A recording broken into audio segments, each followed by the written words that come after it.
Assalamualaikum warahmatullahi wabarakatuh. Perkenalkan, saya Nur Aida Ais dari kelas C dengan NIM H01223818. Pada video ini saya akan menjelaskan materi apa saja yang sudah saya pelajari selama satu semester di mata kuliah Curriculum and Development. Jadi tujuan dari pembuatan video ini adalah untuk memenuhi tugas final dari Pak Ahmad Junaidi selaku dosen pengampu dari mata kuliah ini.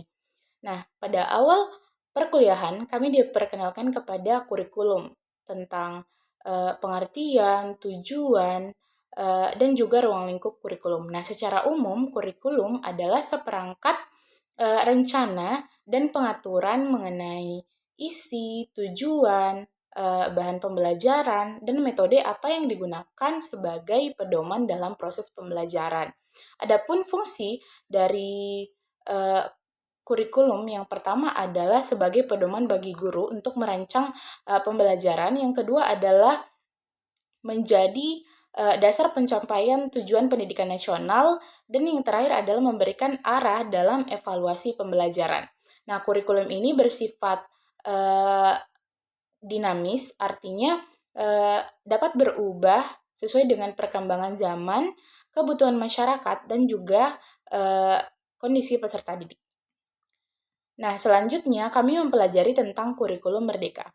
Nah, salah satu fokus pada mata kuliah ini adalah kurikulum merdeka. Jadi, kurikulum merdeka ini adalah kurikulum terbaru yang dikembangkan oleh Kementerian Pendidikan, Kebudayaan, Riset, dan Teknologi Indonesia yang bertujuan untuk menciptakan proses pembelajaran yang lebih fleksibel, menyenangkan, dan berfokus pada kebutuhan peserta didik. Adapun ciri-ciri dari kurikulum merdeka, yang pertama adalah berbasis kompetensi, bukan hanya berfokus pada konten. Lalu yang kedua adalah memberikan kebebasan bagi guru dalam merancang atau mengelola pembelajaran. Lalu selanjutnya adalah mendorong pembelajaran berdiferensiasi sesuai kebutuhan dan potensi siswa, menekankan pada proyek penguatan profil pelajar Pancasila, dan menghapus ujian nasional dan menggantinya dengan asesmen yang lebih otentik dan kontekstual. Lalu, kami diberikan tugas merevisi atau mengoreksi modul ajar yang telah dibuat oleh guru ataupun orang lain. Nah, tujuan dari kegiatan ini adalah untuk melatih kemampuan berpikir kritis terhadap perangkat ajar dan juga mengidentifikasi kelebihan dan kekurangan dalam penyusunan modul, dan juga untuk meningkatkan kemampuan menyusun modul ajar yang sesuai dengan prinsip kurikulum merdeka. Nah, melalui kegiatan ini kami belajar bahwa menyusun modul ajar bukan hanya tentang menulis isi materi, tetapi juga menyusun tujuan pembelajaran yang jelas, aktivitas yang bermakna, dan asesmen yang relevan. Lalu, kami diberikan tugas untuk membuat modul ajar sendiri. Nah, setelah memahami struktur dari modul ajar, kami ditugaskan untuk membuat modul ajar sendiri yang mencakup beberapa komponen seperti informasi umum, tujuan pembelajaran, langkah-langkah kegiatan pembelajaran, penilaian atau asesmen, dan lampiran bahan ajar atau media pembelajaran.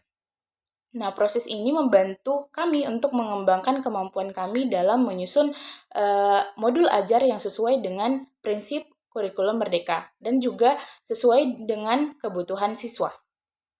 Lalu selanjutnya kami diberikan tugas untuk membuat bahan ajar sesuai dengan modul ajar yang telah dibuat sebelumnya. Nah, pembuatan bahan ajar ini sesuai dengan modul ajar dalam bentuk PowerPoint. Adapun hal-hal yang diperhatikan dalam penyusunan bahan ajar ini, yang pertama adalah penggunaan bahasa yang sederhana dan komunikatif, visual yang menarik dan tidak berlebihan, susunan slide yang logis dan mudah dipahami, serta penyisipan gambar, ilustrasi, atau aktivitas interaktif.